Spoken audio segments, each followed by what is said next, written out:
आज मैं एक भविष्यवाणी कर रहा हूं, तुम्हारे पुराने लेवल से तुम ऊब जाओगे, क्योंकि परमेश्वर तुम्हें नए लेवल का मसा आज दे रहा है। इस मीटिंग के दौरान तुम कंफर्टेबल नहीं रहोगे उस पुराने लेवल में, क्योंकि परमेश्वर ठान चुका है तुम्हें नेक्स्ट लेवल पर लेके जाने के लिए। Receive in the name of Jesus.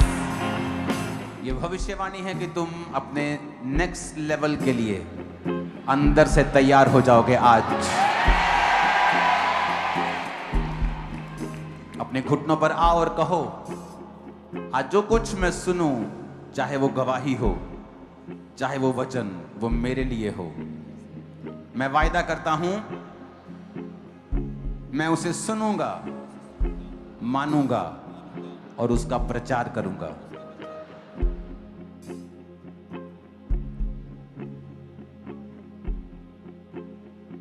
फिर से कहो, मैं उसे सुनूंगा, उसे मानूंगा और उसका प्रचार करूंगा।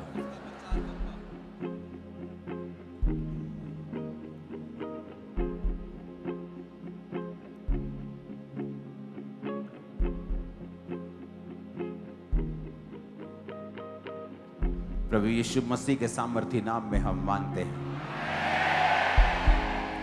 अपनी बाइबल को पकड़ो अपने हाथों में। जो कुछ आज मैं सुनने वाला हूं, मैं प्रार्थना करता हूं, मैं प्रार्थना करती हूं कि मैं 100 गुना फलों को लेके आऊंगा, क्योंकि परमेश्वर ने आज मुझसे बात की है और वह मुझसे बात करेगा। वो अपने वचन को भेजेगा और मुझे चंगा करेगा। प्रभु यीशु मसीह के सामर्थी नाम में स्वागत है खुदावंद की प्रेजेंस में आप सबका।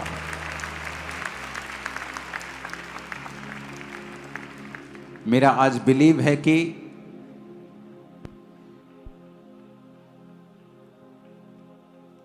जो वचन परमेश्वर ने 31 नाइट को दिया था, उस वचन के रिगार्डिंग जो टीचिंग आपको आज मिलेगी पवित्र आत्मा के द्वारा, वो उन कार्यों को करेगी जो ह्यूमनली पॉसिबल नहीं है, जो सांसारिक दृष्टि से संभव नहीं है। चाहे वो आपकी लाइफ में कर्जा हो, चाहे वो आपकी लाइफ की बीमारी हो, चाहे वो स्पिरिचुअल हो, चाहे वो फिजिकल हो, आप जिस भी कंडीशन में हैं, इस वर्ड को सुनने के बाद परमेश्वर आपको एक बीज देगा और वो बीज एक पेड़ बनेगा जो आपको निकाल ले जाएगा इम्पॉसिबल सिचुएशन से। जस्ट आपको सुनना है और इस शैतान की परवाह नहीं करनी है। इस साल सुपरनैचुरल मैनिफेस्टेशन मैंने आपको 31 को ही बोल दिया था। मैंने आपको 31 को बोला था कि वो होगा जो पहले कभी नहीं हुआ।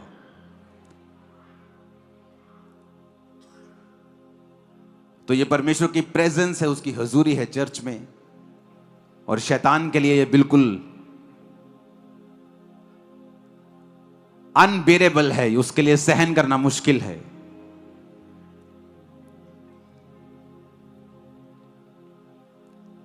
हालेलुया। परमेश्वर ने जब भी आपको बाइबल में कोई इंस्ट्रक्शन दी है, जैसे उसने पौलुस के द्वारा कहा कि पवित्र आत्मा से परिपूर्ण होते जाओ, दाखरस के मतवाले मत बनो, क्योंकि दाखरस आपकी स्पिरिट को शेक करता है। एक चूहा आदमी भी दलेर हो जाता है। तो परमेश्वर ने कहा वो दलेरी जो दाखरस देता है, वो फेक दलेरी, वो कुछ समय की। अगर तुम दाखरस पीते रहोगे तो पवित्र आत्मा तुम्हें वो दलेरी नहीं देगा जो सदा की है। इसीलिए जब पतरस और पौलुस ने एक लंगड़े को चंगा किया, पतरस और यूहन्ना ने एक लंगड़े को चंगा किया, तो लोगों ने कहा क्या ये अनपढ़ और साधारण मनुष्य नहीं है जो हमारे बीच में रहते हैं, मछली का काम करता है, कोई कारपेंटर है, कोई इलेक्ट्रिशियन है। आज के समय का आप लगा लो, उस समय तो बिजली नहीं होती थी। आज के समय के आम लोग नहीं, आपको जो आप बातें करते हैं कि ये आम नहीं है क्या, या कि कारपेंटर नहीं है क्या, ये मछली पकड़ने वाला नहीं है क्या, ये सब्जी वाला नहीं है। इसको इतनी दिलेरी कहां से आ गई कि ये लंगड़े को चंगा कर रहा है, ये याजकों से बहस कर रहा है, ये महायाजकों के साथ बात कर रहा है। इसको इतनी दिलेरी कहां से आ गई कि ये राजाओं के सामने भी शर्माता नहीं है, ये राजाओं के सामने भी घबराता नहीं है। तो उन्होंने कहा, हाँ मुझे पता है। ऐसा क्यों है? क्योंकि ये यीशु के साथ रहे हैं। जब आप परमेश्वर के प्रेजेंस में रहते हैं, उसकी प्रेजेंस को सोखते हैं, आप वचन को सुनते हैं, परमेश्वर की हुजूरी में समय बिताते हैं, तो फिर आप साधारण मनुष्य नहीं रहते हैं और आपके अंदर सुपरनैचुरल एबिलिटीज आती हैं, अलौकिक चीजें आती हैं, साइंस एंड वंडर्स परमेश्वर आपको देता है, मिरेकल अनॉइंटिंग आपको देता है। और उसी अनॉइंटिंग के जरिए ही परमेश्वर ने बाइबल में बड़े बड़े कार्य किए हैं। कई बार आप अपने रिश्तेदारों से भीख मांगते कि आपको इस सिचुएशन से निकाल लो, आप निकाल सकते हो मुझे इस सिचुएशन से, वो नहीं निकालते हैं। आप अपने दोस्तों को बोलते हो, आप अपने रिश्तेदारों को बोलते हो, आप अपने क्लोज रिलेटिव्स को बोलते हो, कईयों में ताकत नहीं होती निकालने की, कई तो निकालने वाली चीजें नहीं होती, कईयों के पास तो एबिलिटी नहीं होती, कई तो ह्यूमनली इंसान के लिए पॉसिबल नहीं होता, जिसके लिए होता भी है वो निकालता नहीं है ताकि आप परमेश्वर की ओर देख सकें। कई बार परमेश्वर आपको कंफर्ट से बाहर निकालता है। आपको वही चीज एक महीना पहले अच्छी लग रही होती है, लेकिन एक महीने बाद आपको लगता है कि नहीं, मुझे अब कुछ चेंज करना है। आपका कंफर्ट खराब होता है। वो कंफर्ट खराब नहीं हो रहा, परमेश्वर चाहता है कि आप अगले लेवल पर जाएं। वो चाहता है कि अब आप सोचें कि आपको नेक्स्ट लेवल पे किस तरह से जाना है, किस तरह से आपको कैच करनी है वो चीजें। दाऊद को 16 साल की उम्र में राजा बनने का मसा अगर दे दिया गया, क्योंकि वो टीन एज था, 15, 16, 13, 14, 19, 18 इतने का ही था।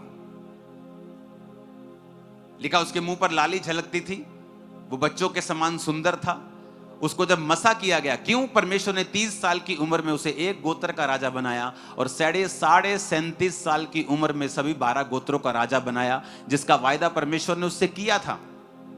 क्योंकि जब तक आपके पास वो ग्रेस नहीं है कि वो प्रोफेटिक वर्ड जो परमेश्वर ने आपके विषय में बोला है वो पूरा हो सके, तब तक आपको वो ग्रेस हासिल करने के लिए लगातार फाइट करनी होती है और परमेश्वर के संग चलना होता है।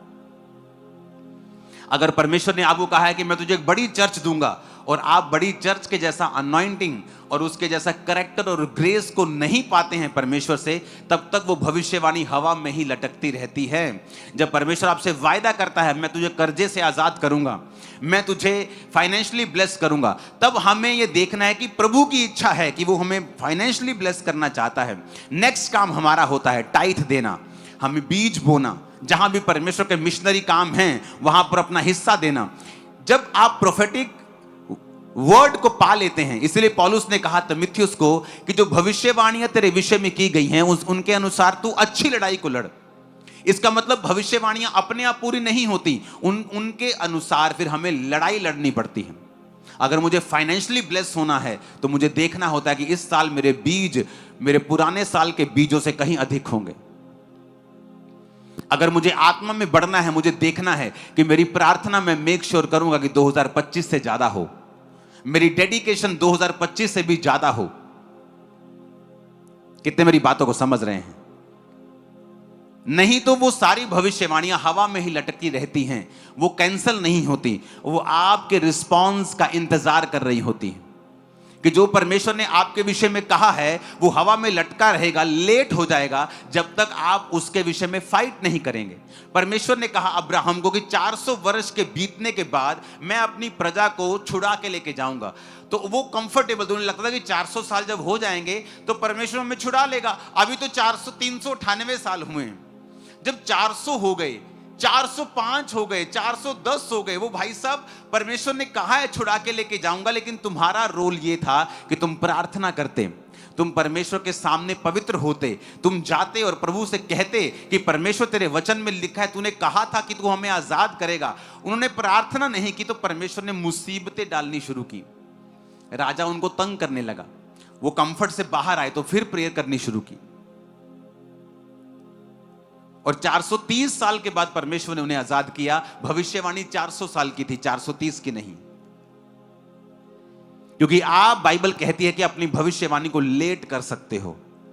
जो योजना परमेश्वर की आपकी लाइफ में है उसे डिले कर सकते हो।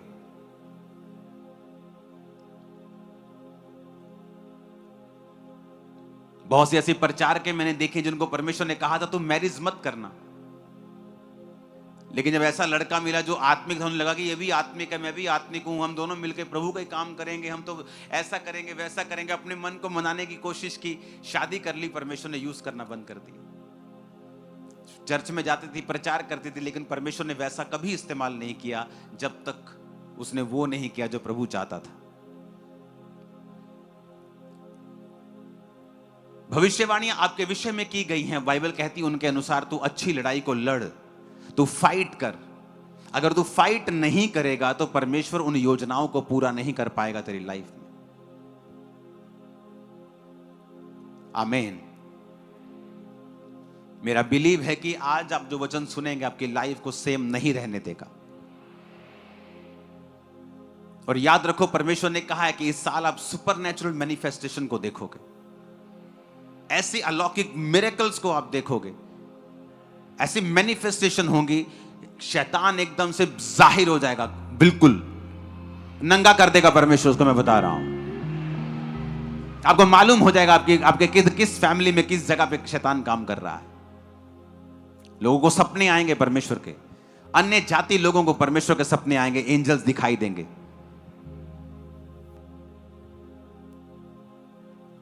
और बहुत से लोग मसीह में आने वाले हैं। एक टेस्टिमनी को हम सुनेंगे। अपोस्टल जी, इस बहन का नाम अंजलि है और साथ में इनके मदर इन लॉ हैं और ये कलन और गुरदासपुर के रहने वाले हैं। इनकी मैरिज अक्टूबर 2019 में हुई थी। उसके बाद जब इन्होंने बेबी का सोचा तो ये प्रेगनेंसी नहीं कंसीव कर पा रहे थे। जो इनका पीरियड साइकिल था वो बिगड़ चुका था, 1.5-2 महीने बाद पीरियड्स आते थे, दवाइयाँ खाई तभी पीरियड आते थे, तो इसकी वजह से इनकी प्रॉब्लम बढ़ती जा रही थी। तो ये गायनी डॉक्टर के पास गए, जब इनकी स्कैन हुई, टेस्ट हुए, तो पता चला कि इनके हार्मोन इनबैलेंस है और मेंस्ट्रुअल साइकिल जो है वो बिगड़ चुका है और साथ ही यूट्रस में एक मांस वाली बड़ी गांठ है और एग्स भी ग्रो नहीं कर रहे हैं। डॉक्टर ने दवाइयाँ खाने को दी तो दवाइयाँ खाते रहे लेकिन कोई रिजल्ट नहीं मिला। और अपोस्टल जी, साथ में इनको एक सपना आता था, एक लेडी दिखती थी सपने में, वो इनको हमेशा यही बोलती थी कि मैं तेरे कभी बच्चा नहीं होने दूंगी, जिस वजह से ये बहन और भी ज़्यादा डर गए थे। 8 बड़े बड़े हॉस्पिटल जो कि अमृतसर, गुरदासपुर, बटाला के हैं, सभी स्पेशलिस्ट डॉक्टर के पास जाकर टेस्ट कराए, स्कैन हुई, तो डॉक्टर का कहना यह था कि दोनों ओवरीज मल्टीपल पानी वाली रसौलियों से भरी पड़ी है, फिलिपियन ट्यूब्स दोनों ही ब्लॉक हो चुकी हैं, राइट फिलिपियन ट्यूब्स एक जो है उसमें आपको इतना कुछ डॉक्टर बोलते थे कि स्कैनिंग होती थी क्या, कैसे मालूम करते थे वो इतना कुछ? पापा जी स्कैनिंग करते ही, पर वो कहते ही भी ਤੁਹਾਡੇ हर बार ਇਹੋ ਕਹਿੰਦੇ ਰਸੌਲੀਆਂ ਰਸੌਲੀਆਂ। ਕਿਹੜੀ ਜਗ੍ਹਾ ਤੇ? ਯੂਟਰਸ 'ਚ ਰਸੌਲੀਆਂ ਸੀਗੀਆਂ? ਯੂਟਰਸ 'ਚ ਹੀ ਟਿਊਬ ਦੇ ਵਿੱਚ ਹੀ ਦੋਨੋਂ ਟਿਊਬ ਬਲੌਕ ਹੀ। ਟਿਊਬਾਂ ਬਲੌਕ ਸੀ ਯੂਟਰਸ ਦੇ ਵਿੱਚ ਸੀ, ਓਵਰੀ ਦੇ ਵਿੱਚ ਵੀ ਸੀ? ਹਾਂਜੀ। ਔਰ ਕਹਿੰਦੇ ਸੀ ਕਿ ਟਿਊਬਾਂ ਤੁਹਾਡੀਆਂ ਬਲੌਕ ਨੇ? ਹਾਂਜੀ ਪਾਪਾ ਜੀ। ਇੱਕ ਮਾਸ ਵਾਲੀ ਰਸੌਲੀ ਰਾਈਟ ਫੈਲੋਪੀਅਨ ਟਿਊਬ ਦੇ ਵਿੱਚ ਹੈ? ਹਾਂਜੀ ਪਾਪਾ ਜੀ। ਔਰ ਇੱਕ ਤੁਹਾਡੇ ਓਵਰੀਜ਼ ਦੇ ਵਿੱਚ ਮਲਟੀਪਲ ਪਾਣੀ ਵਾਲੀਆਂ ਰਸੌਲੀਆਂ ਨੇ? ਹਾਂਜੀ ਪਾਪਾ ਜੀ। ਔਰ ਇੱਕ ਰਸੌਲੀ ਤੁਹਾਡੀ ਜੜ ਵਾਲੀ ਯੂਟਰਸ ਦੇ ਵਿੱਚ ਹੈ? ਹਾਂਜੀ ਪਾਪਾ ਜੀ। ਮਤਲਬ ਸਭ ਜਗ੍ਹਾ ਰਸੌਲੀਆਂ ਸੀਗੀਆਂ ਤੁਹਾਡੀ? ਹਾਂਜੀ ਪਾਪਾ ਜੀ। ਜਦੋਂ ਇੰਨਾ ਕੁਝ ਤੁਹਾਡੇ ਨਾਲ ਹੋ ਰਿਹਾ ਸੀਗਾ, ਕੀ ਤੁਹਾਨੂੰ ਲੱਗ ਰਿਹਾ ਤੁਸੀਂ ਮਸੀਹ 'ਚ ਸੀਗੇ ਉਦੋਂ ਕਿ ਨਹੀਂ? ਹੈਗੇ ਸੀ ਪਾਪਾ ਜੀ, ਪਰ ਇੰਨਾ ਨਹੀਂ ਸੀ, ਮਸੀਹ ਨਾਲ ਜੁੜੇ ਹੋਏ ਨਹੀਂ ਸੀ ਇੰਨਾ। ਹਾਂਜੀ। ਉਸ ਤੋਂ ਬਾਅਦ ਆਪਰੇਸ਼ਨ ਕਰਵਾਇਆ, ਕੀ ਕੀਤਾ ਤੁਸੀਂ? ਪਾਪਾ ਜੀ ਉਹਨਾਂ ਨੇ ਕਿਹਾ ਸੀ ਵੀ ਦੋਨੋਂ ਟਿਊਬ ਬਲੌਕ ਸੀ ਤੇ ਖੋਲਣ ਦੀ ਕੋਸ਼ਿਸ਼ ਕਰਦੇ ਆ, ਪਰ ਇੱਕ ਟਿਊਬ ਜਿਹੜੀ ਫਲੋਪਿਨ ਟਿਊਬ ਜਿਹੜੀ ਆ ਉਹਦੇ ਵਿੱਚ ਰਸੌਲੀ ਉਹਨਾਂ ਨੇ ਮਤਲਬ ਕੱਢਤੀ ਸੀ। ਪਰ ਤਦ ਵੀ ਉਹਨਾਂ ਨੇ ਕਿਹਾ ਸੀ ਵੀ ਇਹ ਗਾਰੰਟੀ ਨਹੀਂ ਦੇ ਸਕਦੇ ਵੀ ਬੇਬੀ ਹੋ ਸਕਦਾ ਕਿ ਨਹੀਂ। ਫਿਰ ਸਾਲ ਇੱਕ ਮੈਡੀਸਨ ਖਾਧੀ ਪਰ ਕੋਈ ਫਰਕ ਨਹੀਂ ਪਿਆ। ਫਿਰ ਸਾਰੇ ਆਪਰੇਸ਼ਨਸ ਕਰਾਉਣ ਤੋਂ ਬਾਅਦ, ਹਾਂਜੀ, ਟਿਊਬਾਂ ਖੁਲਵਾਉਣ ਤੋਂ ਬਾਅਦ ਵੀ ਜਦੋਂ ਪ੍ਰੈਗਨੈਂਸੀ ਤੁਹਾਡੀ ਨਹੀਂ ਸੀ ਹੁੰਦੀ, ਰਿਜ਼ਲਟ ਨਹੀਂ ਆਇਆ, ਤਾਂ ਤੁਸੀਂ 7 ਹਸਪੀਟਲ ਘੁੰਮ ਚੁੱਕੇ ਸੀ। ਹਾਂਜੀ। 8ਵੇਂ ਹਸਪੀਟਲ ਨੇ ਕਿਹਾ ਕਿ ਜਦੋਂ ਤੁਸੀਂ ਇੰਨਾ ਕੁਝ ਕਰਕੇ ਦੇਖ ਲਿਆ, ਹਾਂਜੀ ਪਾਪਾ ਜੀ, ਰਸੌਲੀਆਂ ਵੀ ਕਢਾ ਲਈਆਂ, ਸਫਾਈ ਕਰਾ ਲਈ, ਤਾਂ ਵੀ ਤੁਹਾਡਾ ਕੁਝ ਕਲੀਨ ਨਹੀਂ ਹੋਇਆ, ਮਤਲਬ ਬੇਬੀ ਨਹੀਂ ਹੋ ਰਿਹਾ, ਕਿ ਤੁਸੀਂ ਹੁਣ IUI ਕਰਵਾਓ। ਹਾਂਜੀ पापा जी। अपोस्टल जी, मार्च 2023 में इनका IUI हुआ और मई 2023 में इनका IVF हुआ और दोनों ही वो असफल रहे। डॉक्टर ने इनको बोला कि अब दोबारा से फिर से आपका IVF करेंगे, पर हमारी इस चीज़ के लिए कोई गारंटी नहीं है कि आप कभी माँ बन पाएंगे, और 1% भी गारंटी डॉक्टर नहीं देते थे। और इन्होंने 4 साल लगातार दवाइयाँ खाई और हर महीने एग ग्रो करवाने के लिए इनको इंजेक्शन लगता था और 4 साल हर महीने वो हज़ारों रुपए का इंजेक्शन महंगा होता था, उसको लगाते गए। 8 हॉस्पिटल बदलने, रसौलियों का ऑपरेशन करवा के देख लिया, IVF, IUI सब कुछ करवा के देख लिया, कोई रिजल्ट नहीं था। उम्मीद पूरी तरह से खत्म हो चुकी थी। और IVF भी करवा लिया, IUI भी करवा लिया, ऑपरेशंस भी करवा लिया, दवाइयां भी खा दी, 4 साल हर महीने इंजेक्शन भी लगा के हाँ देखे। जी पापा जी। ਉਸ ਤੋਂ ਬਾਅਦ ਜਦੋਂ ਕੁਝ ਨਹੀਂ ਹੋਇਆ ਫਿਰ ਤੁਹਾਡੀ ਲਾਈਫ 'ਚ ਕੀ ਚੱਲ ਰਿਹਾ ਸੀ, ਕੀ ਸੋਚਦੇ ਸੀਗੇ ਤੁਸੀਂ? ਮੈਂ ਸੋਚਦੀ ਮੈਂ ਪਤਾ ਨਹੀਂ ਕਦੀ ਮਾਂ ਬਣ ਸਕਦੀ ਆ ਕਿ ਨਹੀਂ। ਫਿਰ ਮੇਰੇ ਸਾਸੂ ਮਾਂ ਇਹਨਾਂ ਨੇ ਪਿੰਡ 'ਚ ਕਿਸੇ ਬੰਦੇ ਨੇ ਦੱਸਿਆ ਵੀ ਅਸੀਂ ਪਾਸਟਰ ਅੰਕਲ ਨਾਲ ਜਾਂਦੇ ਆ। ਫਿਰ ਮੰਮੀ ਕਹਿੰਦੇ ਵੀ ਮੈਂ ਵੀ ਜਾਂਦੀ ਆ ਭਲਾ। ਮੰਮੀ ਮੇਰੇ ਆਏ, ਚਰਚ ਆਏ ਤੇ ਮੰਮੀ ਨੇ ਗਵਾਹੀਆਂ ਸੁਣੀਆਂ ਤੇ ਇਹਨਾਂ ਦਾ ਵਿਸ਼ਵਾਸ ਵਧਿਆ। ਫਿਰ ਇਹਨਾਂ ਨੇ ਮੈਨੂੰ ਕਿਹਾ ਵੀ ਤੂੰ ਜਾ ਚਰਚ। ਫਿਰ ਮੈਂ ਆਪਣੇ ਚਾਚਾ ਜੀ ਦੇ ਬੇਟੇ ਦੇ ਨਾਲ ਮੈਂ ਚਰਚ ਆਈ। ਫਿਰ ਮੈਂ ਇੱਥੇ ਵੀ ਗਵਾਹੀਆਂ ਸੁਣੀਆਂ। 20 ਸਾਲ ਬਾਅਦ ਬੱਚਿਆਂ ਦੀ ਬਲੈਸਿੰਗ ਮਿਲੀ। ਫਿਰ ਮੇਰਾ ਵਿਸ਼ਵਾਸ ਵਧਿਆ। ਫਿਰ ਮੈਂ ਕਿਹਾ ਲੇ ਹੈਂਡ ਦਾ ਮੈਂ ਫਾਰਮ ਭਰਾਉਂਦੀ ਆ। ਫਿਰ ਮੈਂ ਲੇ ਹੈਂਡ ਦਾ ਫਾਰਮ ਭਰਾਇਆ। ਫਿਰ ਮੈਂ ਇਹੋ ਸੋਚਦੀ ਮੇਰੇ ਪਾਪਾ ਜੀ ਮੇਰੇ ਤੇ ਲੇ ਹੈਂਡ ਕਰਨਾ। ਪਾਪਾ ਜੀ ਨੇ ਮੇਰੇ ਤੇ ਲੇ ਹੈਂਡ ਕੀਤੀ 25/6/2023 ਚ ਲੇ ਹੈਂਡ ਕੀਤੀ। ਫਿਰ ਮੈਂ ਘਰ ਚਲੇ ਗਈ। ਪਾਪਾ ਜੀ ਨੇ ਜਦੋਂ ਸਿਰ ਤੇ ਹੱਥ ਰੱਖਿਆ ਮੈਂ ਇੱਕਦਮ ਡਿੱਗ ਗਈ। ਮੇਰਾ ਸਰੀਰ ਇੱਕਦਮ ਹੌਲਾ ਹੋ ਗਿਆ। ਮੈਂ ਇੱਕਦਮ ਜਿੱਦਾਂ ਮੈਂ ਠੀਕ ਹੋ ਗਈ ਹਾਂ। ਫਿਰ ਮੈਂ ਜਦੋਂ ਘਰ ਗਈ ਹਾਂ, ਮੈਂ 18 ਤਰੀਕ ਨੂੰ ਮੈਂ ਡਾਕਟਰ ਕੋਲ ਗਈ ਹਾਂ। ਮੇਰੇ ਪੀਰੀਅਡਸ ਰੁਕੇ ਸੀ। ਡਾਕਟਰ ਜੀ ਨੇ ਕਿਹਾ ਵੀ ਤੁਹਾਡਾ ਨਾ ਤੁਸੀਂ ਆਓ। ਮੈਂ ਫਿਰ ਪਰ ਇਹ ਕਹਿੰਦੀ ਮੈਂ ਦੁਬਾਰਾ IVF ਕਰਵਾਉਣ ਚਾਹੁੰਦੀ ਹਾਂ। ਫਿਰ ਮੈਂ IVF ਕਰਵਾਇਆ ਉਹਨਾਂ ਕੋਲ। ਪਰ ਉਹਨਾਂ ਨੇ ਮੇਰੇ ਪੈਸੇ ਲੇ ਹੈਂਡ ਕਰਾਉਣ ਤੋਂ ਪਹਿਲਾਂ ਜਿਹੜਾ ਸੈਕੰਡ IVF ਹੋਣਾ ਸੀ ਉਹਦੇ ਲਈ ਤੁਸੀਂ ਬੁੱਕਡ ਸੀਗੇ ਤੁਸੀਂ? ਹਾਂਜੀ। ਡਾਕਟਰ ਨੇ ਤੁਹਾਨੂੰ ਬੁੱਕ ਕਰਕੇ ਡੇਟ ਦਿੱਤੀ ਹੋਈ ਸੀ ਕਿ ਲੇ ਹੈਂਡ ਤੋਂ ਪਹਿਲਾਂ ਕਿ ਸੈਕੰਡ ਤੁਹਾਡਾ ਹੁਣ IVF ਅਸੀਂ ਕਰਨਾ ਤੇ ਤੁਸੀਂ ਹੁਣ ਆ ਜਾਈਓ। ਫਿਰ ਤੇ ਜੂਨ ਦੇ ਵਿੱਚ ਤੁਸੀਂ ਪ੍ਰਾਰਥਨਾ ਜਿਹੜੀ ਕਰਵਾਈ ਔਰ ਜੁਲਾਈ 2023 ਦੇ ਵਿੱਚ IVF ਕਰਵਾਉਣ ਵਾਸਤੇ ਤੁਸੀਂ ਹਸਪੀਟਲ ਗਏ? ਹਾਂਜੀ ਪਾਪਾ ਜੀ, IVF ਕਰਵਾਉਣ ਗਈ ਤੇ ਫਿਰ ਮੈਂ ਕਿਹਾ ਵੀ ਚਲੋ। ਮੇਰੀ ਮੰਮੀ ਕਹਿੰਦੇ ਨਹੀਂ ਤੂੰ ਨਾ ਪਹਿਲਾਂ IVF ਨਹੀਂ ਕਰਵਾਉਣਾ, ਸਟਾਰਟ ਨਹੀਂ ਕਰਾਉਣਾ ਪ੍ਰੋਸੈਸ, ਪਹਿਲਾਂ ਟੈਸਟ ਕਰਾ ਤੂੰ, ਪਹਿਲਾਂ ਤੂੰ ਟੈਸਟ ਕਰਾ। ਫਿਰ ਉਹਨਾਂ ਨੇ ਮੇਰਾ ਅਲਟਰਾਸਾਊਂਡ ਕੀਤਾ ਪਰ ਡਾਕਟਰ ਨੂੰ ਪਤਾ ਲੱਗ ਗਿਆ ਸੀ ਵੀ ਇਹ ਪ੍ਰੈਗਨੈਂਟ ਆ। ਪਰ ਉਹਨਾਂ ਨੇ ਫਿਰ ਵੀ ਕਿਹਾ ਮੈਨੂੰ ਯੂਰਿਨ ਟੈਸਟ ਕਰਵਾ। ਤੁਸੀਂ ਲਿਖਿਆ ਕਿ ਡਾਕਟਰ ਹੈਰਾਨ ਸੀਗੇ। ਹਾਂਜੀ, ਉਹ ਗੱਲ ਦੱਸੋ ਮੈਨੂੰ, ਉਹ ਮਜ਼ਾ ਆਉਂਦਾ ਸੁਣ ਕੇ। ਪਾਪਾ ਜੀ ਫਿਰ ਨਾ ਯੂਰਿਨ ਟੈਸਟ ਕਰਵਾਇਆ ਤੇ ਯੂਰਿਨ ਟੈਸਟ 'ਤੇ ਮੇਰੇ ਹਸਬੈਂਡ ਕਹਿੰਦੇ ਇਹ ਤੂੰ ਨਾ ਪ੍ਰੈਗਨੈਂਟ ਆ। ਮੈਂ ਇੱਕਦਮ ਸ਼ੌਕ ਹੋ ਗਈ, ਮੈਂ ਇੰਨਾ ਰੋਈ। ਫਿਰ ਮੈਂ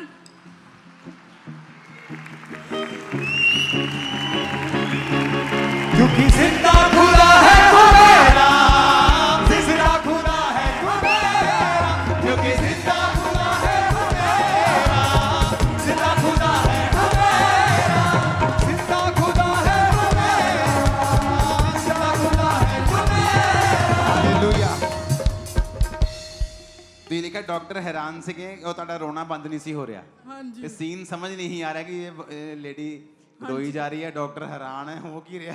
ਹਾਂਜੀ ਪਾਪਾ ਜੀ, ਮੈਂ ਪੈਸੇ ਵੀ ਜਮ੍ਹਾਂ ਕਰਵਾਤੇ। ਉਹਨਾਂ ਨੇ ਕਿਹਾ, ਨਰਸ ਨੇ ਕਿਹਾ ਵੀ ਇਹਨਾਂ ਨੂੰ ਪੈਸੇ ਵਾਪਸ ਦੇ ਦਿਓ, ਇਹਨਾਂ ਦਾ ਟੈਸਟ ਪੋਜ਼ਿਟਿਵ ਆ, ਇਹ ਹੁਣ ਪ੍ਰੈਗਨੈਂਟ ਆ।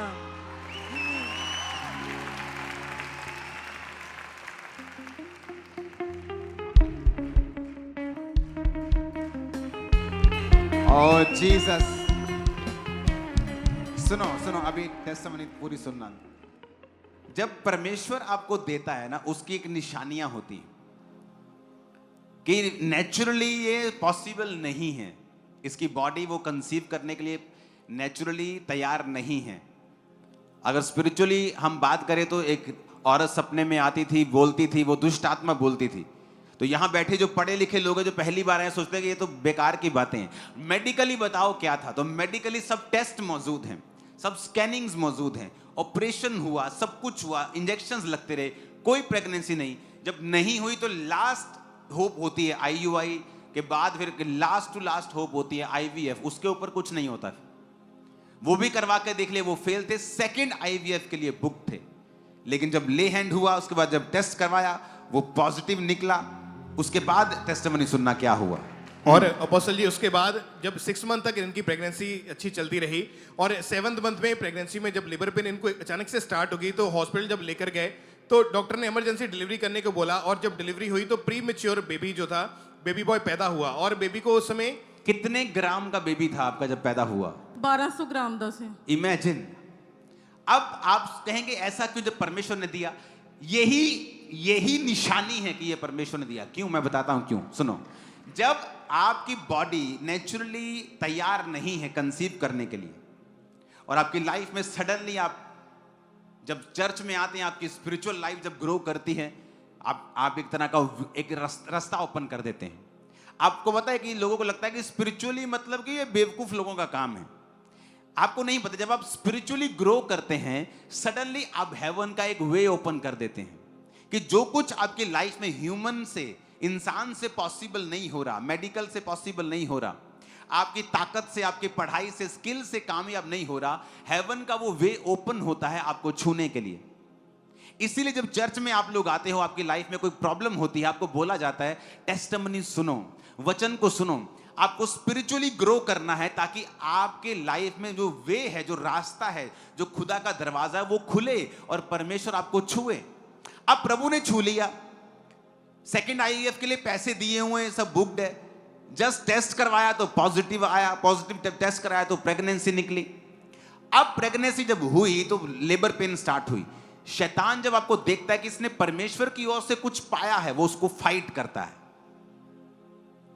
और 1200 ग्राम का बेबी, ये 1200 ग्राम मेरे हाथ में पकड़ा होगा, सिर्फ जस्ट इसका ये कवर वगैरह मिला के। 1200 ग्राम कितना होता है? किलो, जस्ट किलो से कुछ ग्राम ऊपर।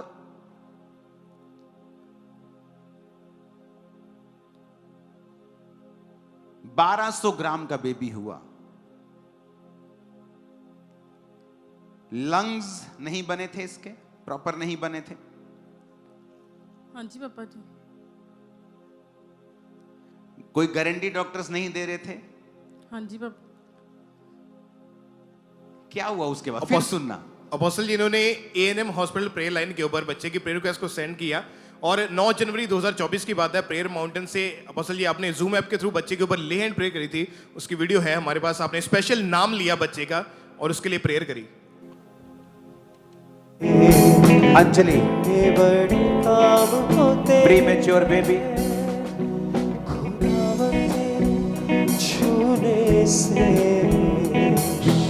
अपने हाथों को उठा।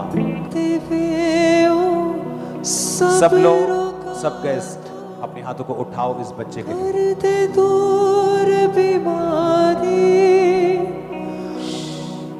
इस बच्चे की छाती के ऊपर क्या सूजन है, किस प्रकार की? क्या कोई बता सकता है? इसके पास जो है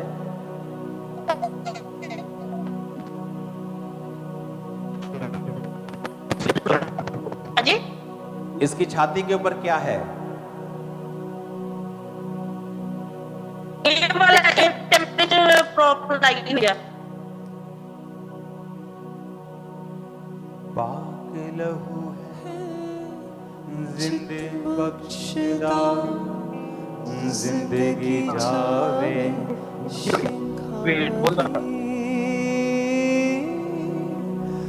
पाक लहू है जिंदे बख्शदा। इस पे अपने हाथों को उठाकर जीवन की आत्मा को इस पे भेजो। जीवन की आत्मा पर, जो कि जीवन देने वाली आत्मा है, वो इस पे जाए। अपने हाथों को उठाओ गैर भाषाओं।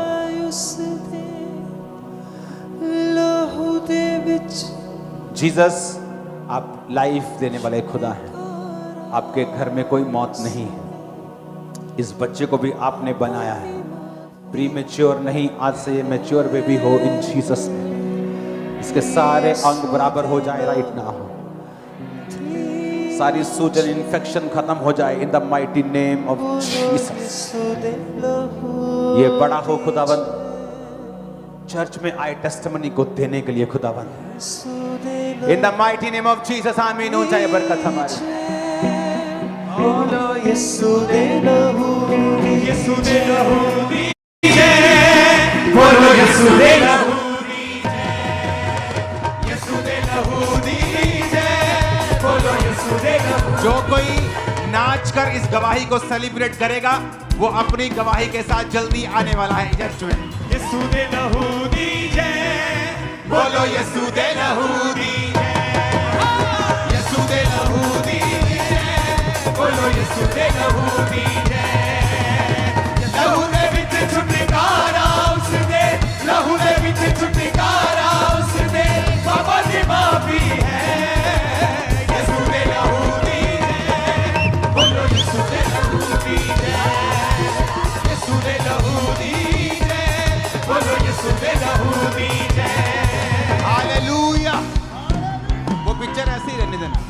वो पिक्चर ऐसे ही रहने देना। वो देखो इधर की पिक्चर दिखाना जरा, इधर जो बिल्कुल लास्ट में है ना, इधर जूम करना। वो देखो शायद पीछे हाथ है, वो बच्चे के सिर के पीछे वो देखो हाथ है। No no no no no, कौन है अंदर?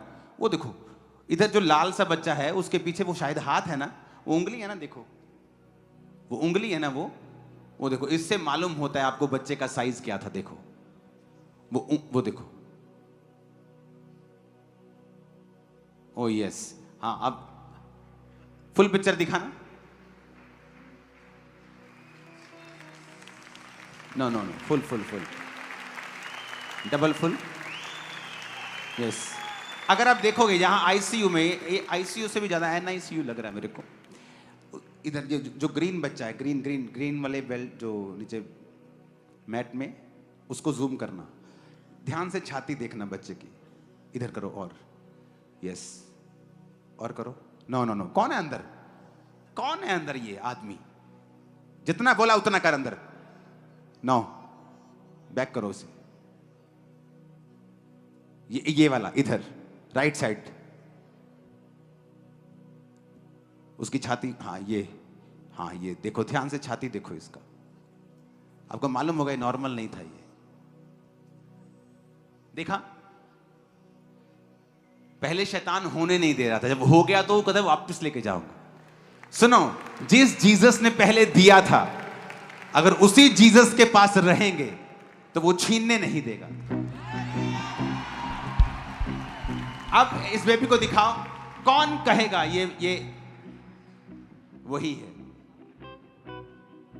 ओ तारीफ करो जितनी कर सकते। शिफा देवे ओ सब रोगा को। सुनो, फाइट करना।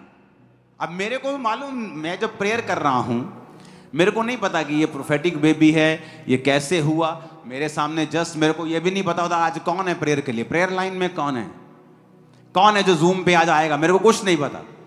वो जस्ट लगा के रखते, मैं आता हूं, जिस पे आत्मा कहता है मैं उसको छूता जाता हूं, बाकी को बोलता हूं अपने हाथ उठाओ, परमेश्वर आपको छू रहा है, दैट्स इट। मुझे थोड़ी पता ये चर्च से मिला है या प्रभु से मिला है। ये चर्च के लोगों को भी अवेयर होना पड़ता है कि जब वो शैतान ने अटैक किया तो मुझे उसी जगह वापस जाना है और उसी अनॉइंटिंग के नीचे जाना है जिसने मुझे छुड़ाया था। अब इमेजिन करो, एक सिस्टर को पहले हार्मोन्स प्रॉब्लम होती है, पीरियड प्रॉब्लम्स होती हैं, उसके बाद चेक करवाया जाता तो हर जगह रसौलियां, ओवरीज में रसौलियां, ट्यूब्स ब्लॉक हैं, यूट्रस में एक जड़ वाली मांस वाली रसौली है, ऑपरेशंस होते हैं, ट्यूब्स खुलती हैं, कुछ नहीं हुआ। अच्छा, दवाई इंजेक्शन लगा देते हैं, 4 साल इंजेक्शन लगते हैं, कुछ नहीं हुआ। आईयू कराई के देखो, कुछ नहीं हुआ। आईवीएफ करा के देखो, कुछ नहीं हुआ। अब सेकंड आईवीएफ के लिए पैसे दिए हुए हैं, बुक्ड हैं, लेकिन 25 जून को ले हैंड हो जाता है। जब जुलाई में जाके चेकिंग होती है तो मालूम पड़ता है आप प्रेग्नेंट हैं। डॉक्टर हैरान है, वाइफ रो रही है।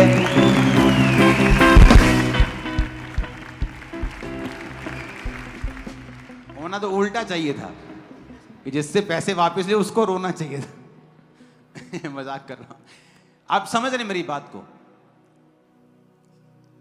डॉक्टर्स खुदा की ओर से हैं, लेकिन जब परमेश्वर ठान ले कि आपको कुछ दिखाना है कि जो कोई नहीं कर सकता उसे मैं कर सकता हूं।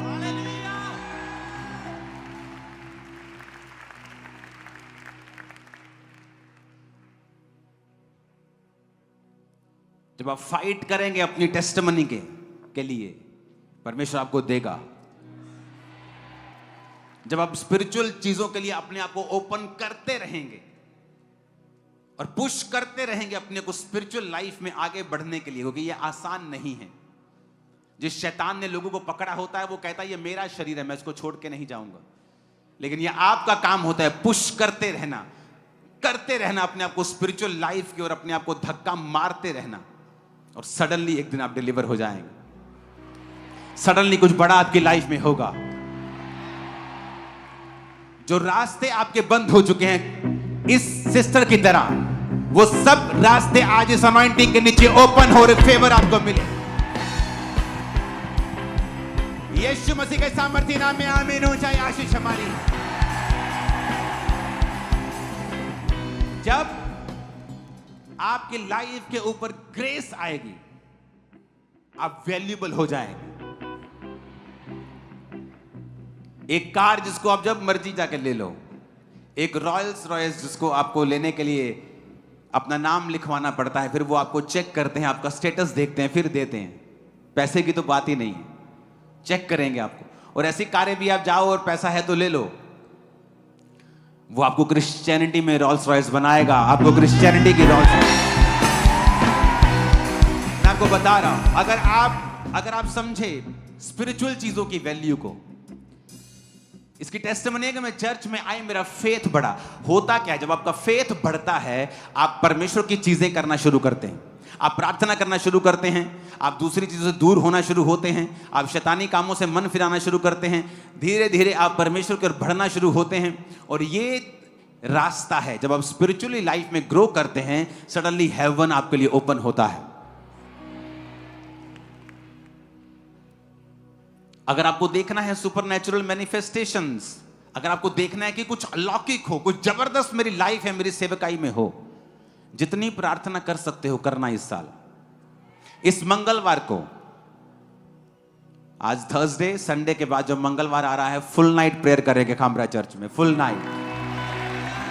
नाइट वर्शिप करेंगे, प्रार्थना करेंगे, ऑयल प्रेयर करेंगे, आत्मा से लोग भरेंगे, पवित्र आत्मा के वरदान को वो पाएंगे, वर्शिप होगी, प्रेयर होगी, फुल नाइट। शैतान का खुल के तमाशा बनेगा इन जीसस ने, क्योंकि हमें वो हासिल करना है जो परमेश्वर ने कहा है कि इस साल तुम सुपरनैचुरली बढ़ोगे।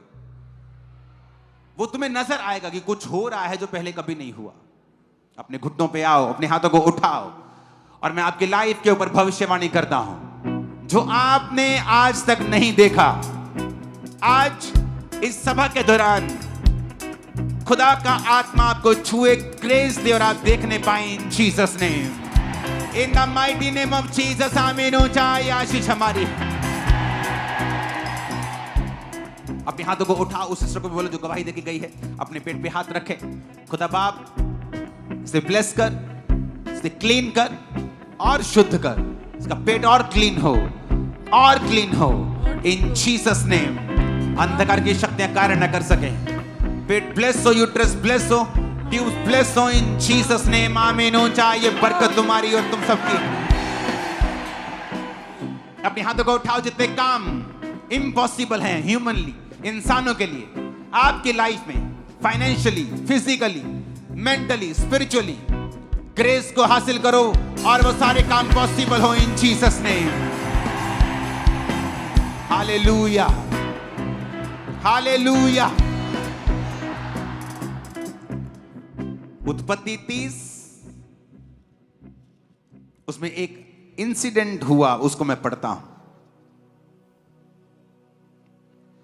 31 आयत में लिखा है, उत्पत्ति 30, जेनेसिस 30 उसकी 31। उसने कहा मैं तुझे क्या दूं? याकूब ने कहा तू मुझे कुछ ना दे, मेरे लिए काम कर, मैं तेरी भेड़ बकरियों को चराऊंगा और उनकी रक्षा करूंगा। मैं आज तेरी सब भेड़ बकरियों के बीच होकर निकलूंगा, और जो भेड़ बकरी चित्ती वाली चित्तकबरी, जो भेड़े काली, जो भेड़े चित्तकबरी चित्ती वाली हूं, उन्हें मैं अलग कर रखूंगा और मेरी मजदूरी में वे ही ठहरेंगी। जब आगे को मेरी मजदूरी की चर्चा तेरे सामने चले तो धर्म की यह साक्षी होगी कि बकरियों में से जो कोई ना चित्ती वाली ना चित्तकबरी हो, और भेड़ों में से जो कोई काली ना हो, वो मेरे पास निकले तो चोरी की ठहरेंगी। तब लाबान ने कहा तेरे कहने के अनुसार हो, और उसने उसी दिन धारी वाले और चित्तकबरे बकरों और सब चित्ती वाली और चित्तकबरी बकरियों और उनमें से जो कुछ जिनमें कुछ उजलापन था उनको और सब काली भेड़ों को अलग करके अपने पुत्रों के हाथ सौंप दिया। उसने अपने और याकूब के बीच में 3 दिन के मार्ग का अंतर ठहराया कि याकूब लाबान की भेड़ बकरियों को चराने लगा। याकूब ने चिनार, बादाम, अरमोन वृक्षों की हरी हरी छड़ियां लेकर उनके छिलके कहीं कहीं छील के उन्हें धारीदार बना दिया, ऐसा कि उन छड़ियों की सफेदी दिखाई देने लगे।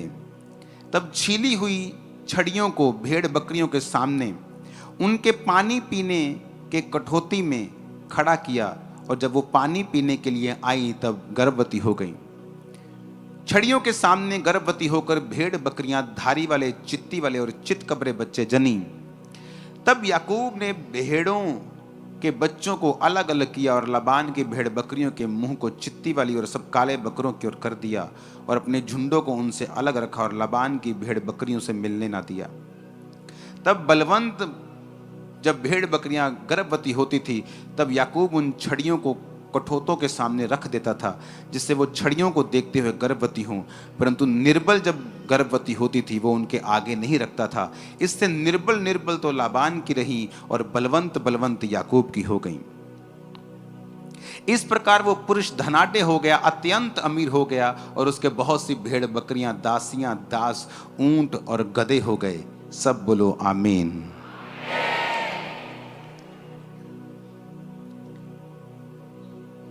याकूब एक ऐसी सिचुएशन में है जहां पर उसे परमेश्वर का हाथ ही बचा सकता था।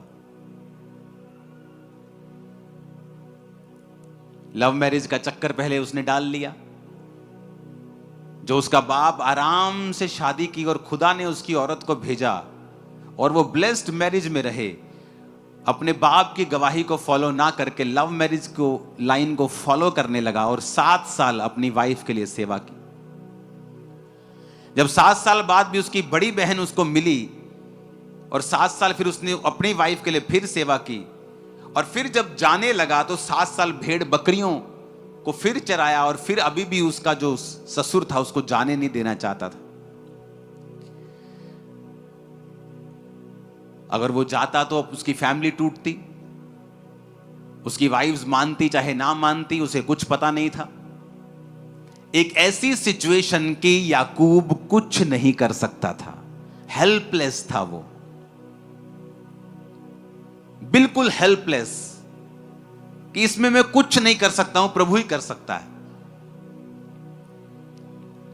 और बाइबल कहती है कि उसने जब कहा कि अभी तुझे भेड़ बकरियों के लिए तू मेरी सेवा कर, भेड़ बकरियों को चरा, क्योंकि तेरे चराने से वो बहुत ज्यादा बढ़ गई हैं। क्योंकि वो धर्मी था और जब धर्मी को आप किसी काम को देते हो तो निशानी होती वो काम फलवंत होता है। जहां एक करप्ट आदमी, जहां एक व्यभिचारी आदमी को आप कोई काम दोगे वो काम कभी फलवंत नहीं होगा।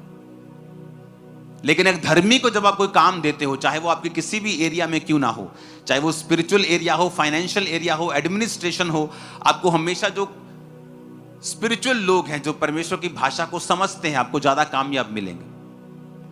अब यहां पर वो फंस चुका है और उसने, बाइबल कहती है, उसने, परमेश्वर ने उसको एक दर्शन दिया, एक विजन दिया और उस विजन के मुताबिक उसने अपने ससुर से बात की कि ठीक है, मैं तेरी भेड़ बकरियों को चराने के लिए तैयार हूं, लेकिन एक शर्त के ऊपर। अपने पड़ोसी को बोलो, परमेश्वर असंभव काम को करेगा। आमीन। अब उसने कहा एक ऐसा काम करते हैं हम लोग, हम 2 झुंड बना लेते हैं, 2 झुंड कर लेते हैं, एक इधर वाला झुंड और एक इधर वाला झुंड। कहता तू आज इन सब बकरियों में घूम, इन सब भेड़ों में घूम, और जो जो भेड़ तुझे लाइनों वाली दिखाई देती है, लाइनों वाली भेड़, चितकबरी, काली, कहता वो सारी निकाल ले, सारी अलग कर दे इनसे। मतलब भूरी भूरी रह गई, काली भी निकाल ले, चितकबरी निकाल ले, डॉटेड निकाल ले, लाइनों वाली निकाल ले, ये सारा जो मसालेदार माल है ना सारा निकाल ले। तू मेरे को सिंपल सिंपल दे दे, भूरी दे दे, चिट्टी दे दे, और फ्यूचर में अब मैंने सारी तेरे को भेड़े दे दी, चितकबरी, लाइनों वाली सब तेरे को दे दी है। फ्यूचर में मेरे झुंड में जहां ये एक भी डॉटेड चित्ती वाली बकरी नहीं है, फ्यूचर में अगर ये मेरे झुंड में होगी तो वो मेरी तनख्वाह होगी। उसके मामा ने सोचा, उसके ससुर ने सोचा कि ये तो बेवकूफ है, बकरी पूरी, ओदा घर वाला पूरा, ते न्याणे चितकबरे कित्थों ने? भेड़ वाइट भेड़ का घर वाला वाइट, तो बच्चे भी क्या होंगे? तो उसने कहा कि ठीक है, अगर जितने चितकबरी लाइनों वाले धारी वाले बच्चे तेरे में होंगे वो तेरी तनख्वाह। कहता ठीक है। उसने 3 दिन का अंतर ठहराया कि अगर तू यहां चराएगा, मेरी धारी वाली तेरी भेड़ मिक्स ना हो जाए तुझ में, तो मेरे बच्चे 3 दिन के मार्ग में चराएंगे। तू यहां चराएगा जलंधर में, तो मैं लुधियाने में चराऊंगा। उसने कहा ठीक है, सौदा हो गया, सब फाइनल हो गया। याकूब ने एक दर्शन देखा। उसने दर्शन देखा कि जो बकरियां गर्भवती हो रही हैं वो चित्तीदार बच्चों को पैदा कर रही हैं। सुनो, अब उसने क्या किया, पानी वाली जगह के ऊपर बादाम और 3 वृक्षों को छील के उनको चित्तीदार बना दिया। और जब बाइबल कहती है कि जब कोई मजबूत भेड़, जब कोई बलवंत भेड़ गर्भवती होती थी, तो वो पानी पीने उनको वहां लेके आता था जहां बादाम की और सब पेड़ों की छड़ियां छीली हुई हैं। जब कमजोर गर्भवती होती थी, वो उनको छड़ियों को उनके सामने नहीं रखता था।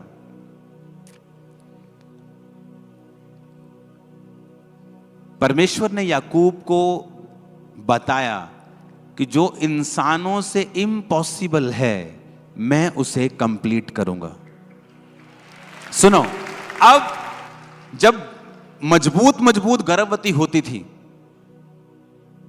तो उनको वो सामने रखता था, और वो जब बच्चे पैदा करती थी वो धारी वाले होते थे, उनका डीएनए चेंज होता था।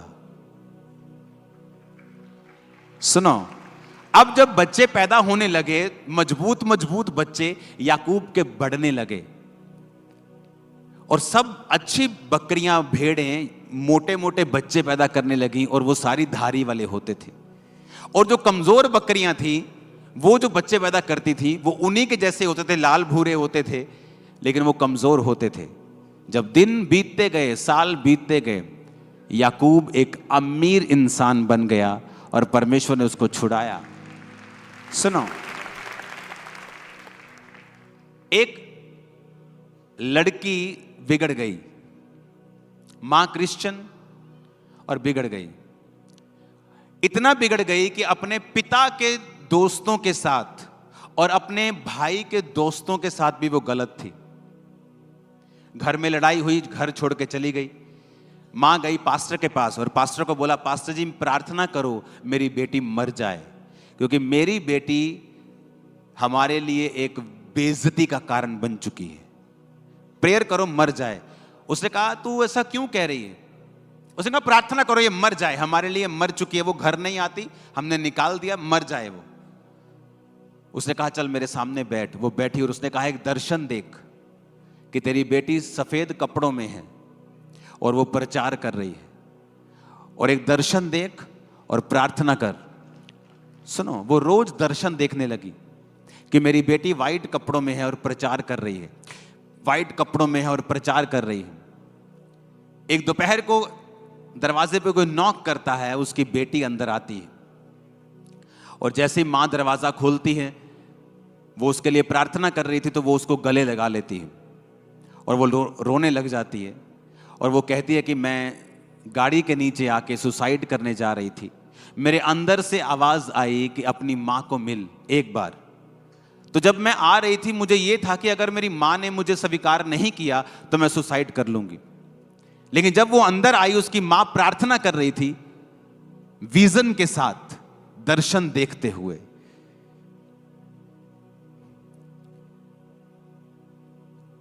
आपको जो चाहिए फ्यूचर में, अपने दर्शन को फिट कर लो, और जब आप प्रार्थना में बैठते हो, परमेश्वर को बोलो प्रभु ऐसा होने दे जो मैं देख रहा हूं।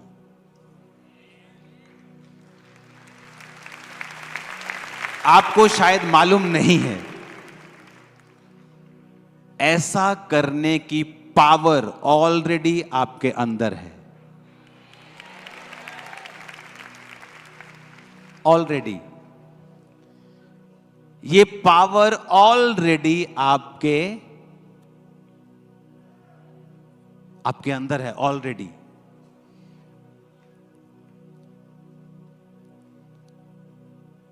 आप कहां जाना चाहते हैं, कैसी सेवकाई चाहते हैं?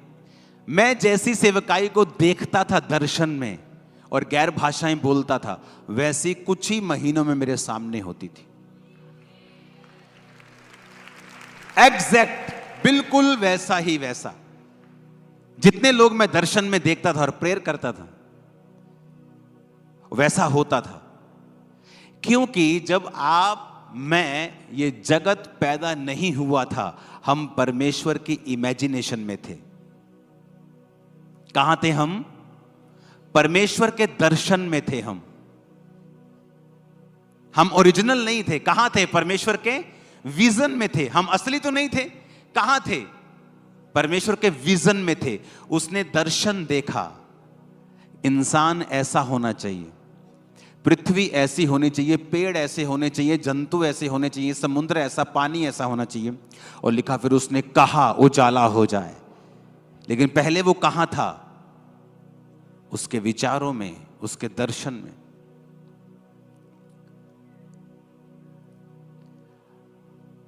आप चाहते हैं आप हेल्दी रहें, आप चाहते हैं कि आपकी लाइफ में मिरेकल हो, दर्शन देखो, विजन देखो। आपके पास बेबी नहीं है, विजन देखो कि आप बेबी को खिला रहे हैं, बेबी आपके पास है, आप प्रेयर कर रहे हैं, आप गैर भाषा बोल रहे हैं, आप विजन देख रहे हैं। उसने कहा तू अपने कामों को यहोवा पर डाल दे, वो तेरी कल्पनाओं को क्या करेगा? सिद्ध करेगा। तेरी कल्पनाएं, तेरी कल्पनाएं, तेरी इमेजिनेशन। यानी एक क्रिश्चियन व्यक्ति के पास पावर है अपनी इमेजिनेशन को रियलिटी में बदलने के लिए। और वहां पे सेंस नहीं चलती। अब सेंस क्या है? ब्राउन गोट है, ब्राउन ही उसका हस्बैंड है, और बेबी चित्ती वाले पैदा हो रहे, धारी वाले पैदा हो रहे, चितकबरे पैदा हो रहे। पहले तो उसके ससुर से बेवकूफ है। अब भेड़ वाइट है, सब वाइट हैं, तो बच्चे कैसे काले चिट्टे पैदा हो जाएंगे? लेकिन उसने कुछ देखा था।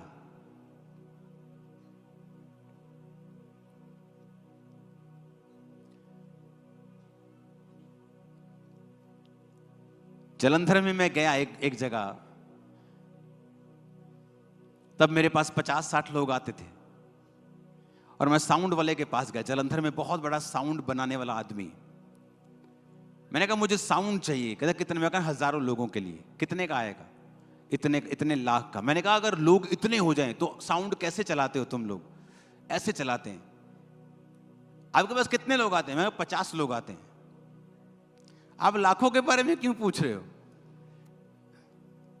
क्योंकि वो कहां थे? यहां इमेजिनेशन में।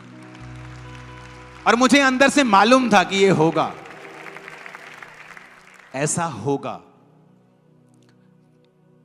अपने कामों को यहोवा पर डाल दो, तुम्हारी कल्पनाएं।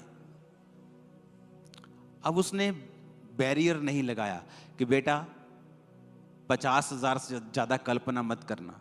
कहा उसने मुझसे कहा कि 2 लाख से ज्यादा चर्च की कल्पना मत करना? नहीं कहा। हम परमेश्वर के बच्चे होने के बावजूद भी अपनी कल्पनाओं और इमेजिनेशन को बड़ा नहीं करते हैं। हम बड़ा नहीं सोचते हैं, बड़ी सोच के मुताबिक प्रार्थना नहीं करते हैं। उसने इम्पॉसिबल किया, देखो। और उन भेड़ों के सामने उसने छील के रख दी छड़ियां। जब वो देखती गई, वैसा ही होता गया। इमेजिन करो आप क्या हुआ होगा उस समय कि पवित्र आत्मा ने कैसे जो भेड़ें उन छड़ियों को देखती रही होंगी, अंदर परमेश्वर ने डीएनए चेंज कर दिया। देखो, सोचो, आज की साइंस के पास पावर नहीं है ऐसा करने की। अगर वो एक आध के साथ करेंगे तो मिलियन डॉलर लगता है 2000 की भेड़ में। कि तुम कर भी लोगे, 2000 की भेड़ है तो 9 करोड़ तुम ऊपर लगा दोगे उसके। और परमेश्वर एक एक भेड़ को फ्री में कर रहा है, सिंगल सिंगल भेड़ को। और जो उसने नहीं किया कि जब कमजोर गर्भवती होती थी वो उनको पानी के सामने नहीं लेके आता था, उस पानी के सामने जहां पर वो छड़ियां छीली हुई पड़ी तो वो नहीं होती थी। आपके पास पावर है बाहर आने की। परमेश्वर की प्रेजेंस में बैठो, विजन्स को देखो, दर्शनों को देखो, अपने माइंड को उसकी जो उसको चौड़ा करो, थोड़ा उसे बड़ा करो, उसे परमेश्वर को समझो। उसने आपको पावर दी है इमेजिन करने की और उसे पूरा करने की ताकत भी पवित्र आत्मा के द्वारा उसने आपको दी है। अगर आप भी नहीं देखेंगे, अगर आप भी नहीं एक्सपेक्ट करेंगे तो परमेश्वर कैसे करेगा? उसने आपको पावर दी है, उसने आपको इमेजिनेशन की पावर दी है। आप परमेश्वर की प्रेजेंस में बैठे हैं, आप इमेजिन कर रहे हैं, परमेश्वर मैं ये दर्शन देख रहा हूं, मैं ये विजन देख रहा हूं। आप बैप्टाइज हैं, आपने प्रार्थना की है, आप टाइदर्स हैं, आप पूरी तरह से परमेश्वर में चल रहे हैं, अपने आप को पूरी तरह से परमेश्वर के हाथों में आपने सौंप दिया है, अपने कामों को परमेश्वर पे डाल दिया है। कोई कंडीशन नहीं है तू चंगा करेगा तो मैं आऊंगा, नहीं करेगा, सब कुछ आपने परमेश्वर के हाथों में सौंप दिया है, अपने कामों को यहोवा पर डाल दिया है। उसने कहा तेरी कल्पनाओं को मैं सिद्ध कर दूंगा, जो तेरी कल्पना में है, जो तेरी इमेजिनेशन में है, मैं उसे सामने रख दूंगा। आपको रिजेक्ट किया गया, आपकी बेइज्जती की गई, इमेजिन करो कि दुनिया आपकी इज्जत करेगी। इमेजिन करो, एक्सपेक्ट करो, सोचो, उन दर्शनों में उनको रखो, देखो फिर क्या होता है, देखो फिर क्या होता है।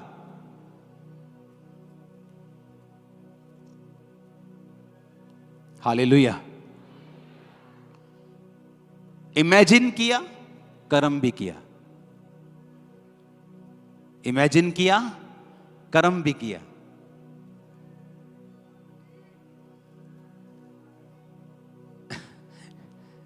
ये इस तरह की आवाजें आएंगी आपको, डोंट वरी। अपने पड़ोसी को बोलो इमेजिन करो और कर्म भी करो। फिर से कहो और कर्म भी करो, तो जो तुमने इमेजिन किया है वो पूरा होने वाला है। आमीन। ऊंचाई आशीष हमारी।